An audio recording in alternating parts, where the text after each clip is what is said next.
When I first moved into this neighborhood, I thought I'd found my little slice of heaven.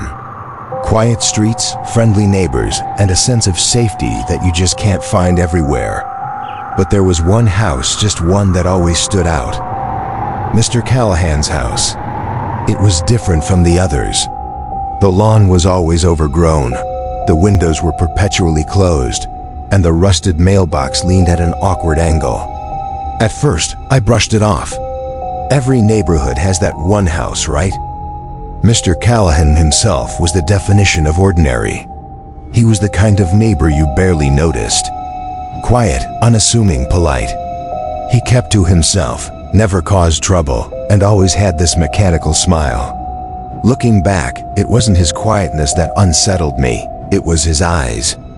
They always seemed empty, like there was nothing behind them.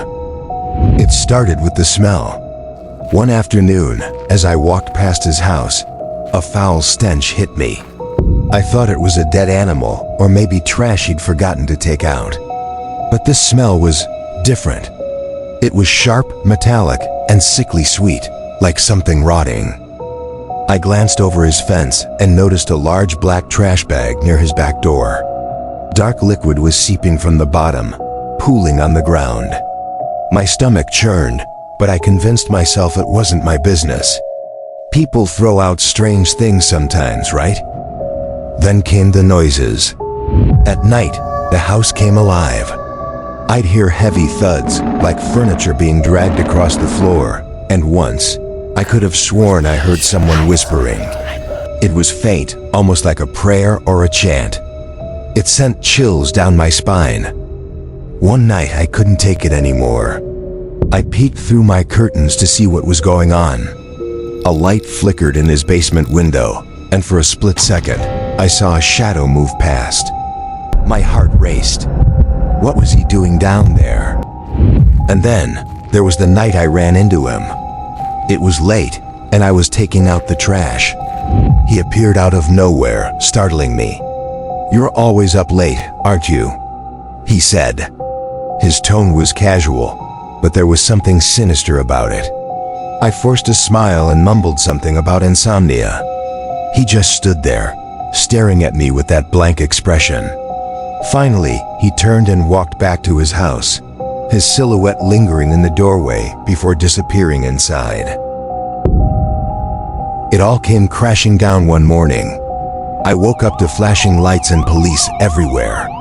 They were pulling boxes of evidence from his house, knives, clothing, even photographs of his victims. I couldn't believe it. The man I'd waved to every morning was a serial killer. I stood in shock as they let him out in handcuffs. He looked as calm as ever, his face expressionless. The news spread quickly. Mr. Callahan had killed 7 women. 7. They found their bodies buried in his backyard. I couldn't wrap my head around it. How had I missed the signs? The smells, the noises, the way he'd always avoided any real conversation. Months later, I still can't shake the feeling. How could someone so ordinary hide something so monstrous? I lived next to him for years and never knew. It makes you wonder, how well do we really know the people around us?